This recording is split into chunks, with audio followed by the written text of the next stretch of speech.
John Shulman as the sensitive one. Sean Abrams as the special one. Okay. Brett Orlov the diva. I deserve a better room. And where's my water? Sorry, sir.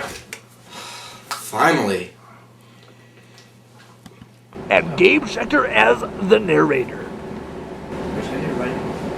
History of rock and roll. It's been a seemingly endless string of one-hit wonders.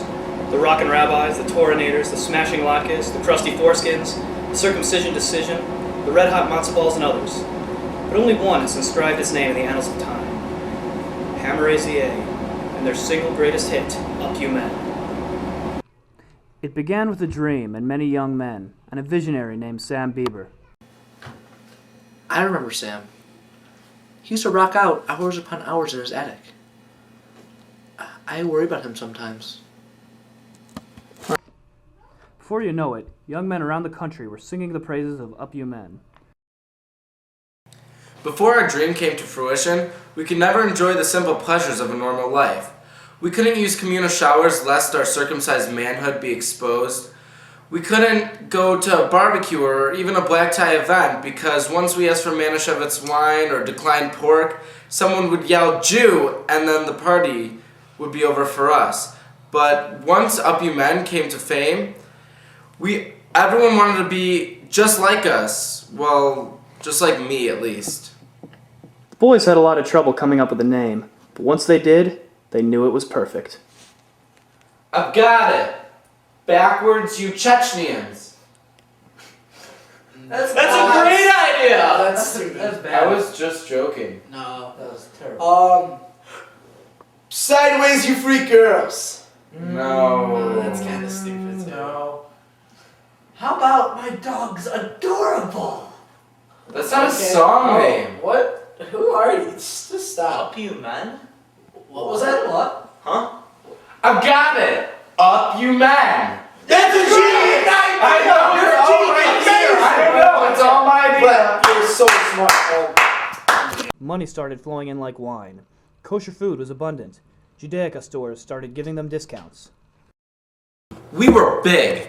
We were using coupons as toilet paper and tipping a full 15% at Yen Yen and other Chinese food places. They were on their high horse, but soon, the wild horse would become a tameless bronco to AZA's Christopher Reeve. Go over my rubber.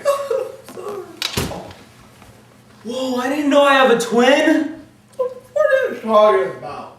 You crazy. Coming up, AZA takes a turn for the worst as each member of the band runs into the inevitable stumbling blocks of fame.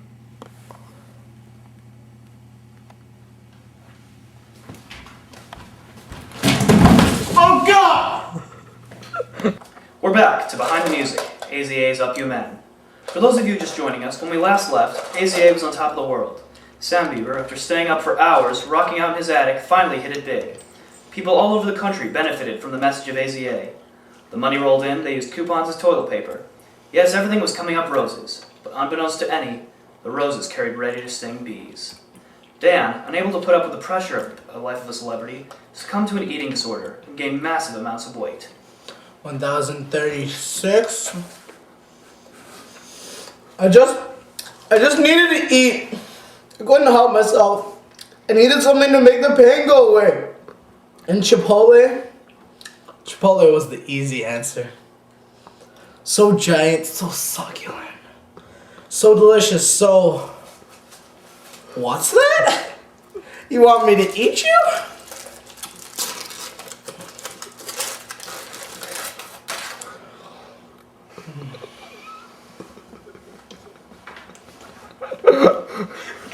Problems reached their peak after his third heart attack. I'm so hungry. Is there anything else to eat? This is very good. For the sake of the band, he resolved to lose the weight. But before he could attempt such a grand undertaking, problems of even greater weight were approaching. Not literally, though. Red had never been one to recognize anybody's greatness but his own. Most people who had worked with him in the past had commented on how stubborn he was. But now that he had a national following, the fame quickly changed him in ways that nobody could have imagined. as an unkempt face of conceit morphed and shifted into a hideous face of arrogance. Brett, seeing himself as above his fellow band members, missed rehearsal after rehearsal, and then tragedy struck. What are you doing in here? Oh my god! Dude, I've been. This is my bathroom! Here's your wine, sir. You call this Manischewitz? Back then, you couldn't attack people. Nowadays, people go to jail for a few nights, but back then, left a permanent mark on you. The band had been an excellent mark on a term paper.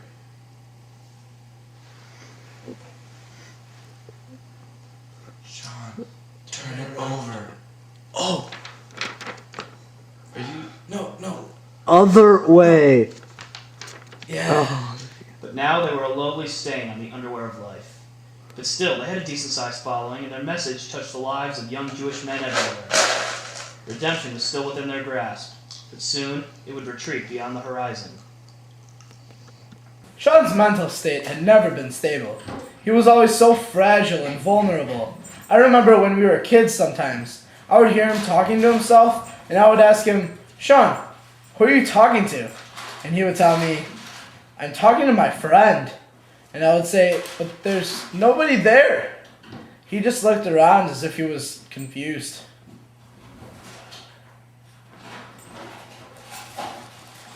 Blueberry.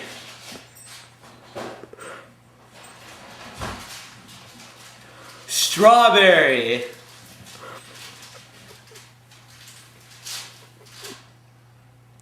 Pickle. After gaining a certain level of stability with AZA, only to have his reputation soiled by the irresponsibility of his fellow band members, Sean's mind snapped like a thin twig. His mind, seeking refuge from the pressures of real life, reverted to that of a child.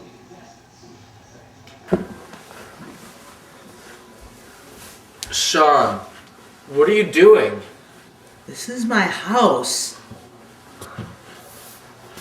Just when the band thought that things seemed like they couldn't get any worse, irony played its hand and delivered what many predicted would be the final nail in the coffin of AZA, as John underwent a personal trauma which shook his world to the core. Get out of my house! John had always been the sensitive one. One day he'd be raving about a new girl that he was madly in love with, and the next day he'd be suing her for all she was worth. Where's my grapes? After his sixth divorce in 4 days, John went into a self-imposed exile, dropping out of the public eye. AZA's meaning had been completely lost in a pool of weight gain, insanity, and romantic idiocy. It used to stand for purity. Filial love. Conduct. Conduct. No, Sean, it's charity. Oh. Conduct. Just get out. Let me do it. Charity, patriotism, Judaism, and fraternity. The four had forgotten why they had banded together in the first place. They had forgotten that once upon a time all they wanted was a world where Jews, like them, would be accepted. But somewhere on the road to fame, the vision was lost. The journey, the fame, the dream was over. Sean, move out of the way. Get out of my... Luckily for young Jews around the world, some dreams are reoccurring.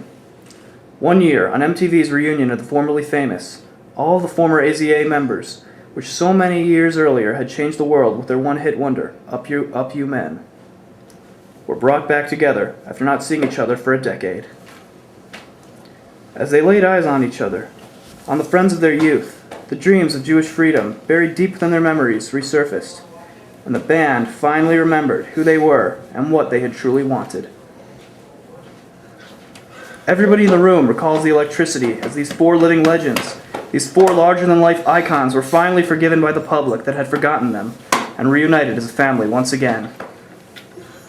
And so, AZA continues to this day to change the lives of young men all over the world, with its undying role as a welcome refuge for the persecuted people.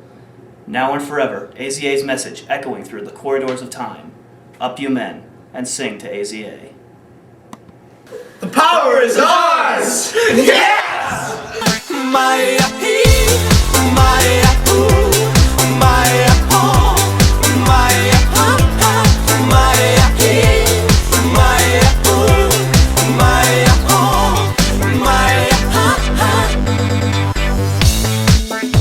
Alo?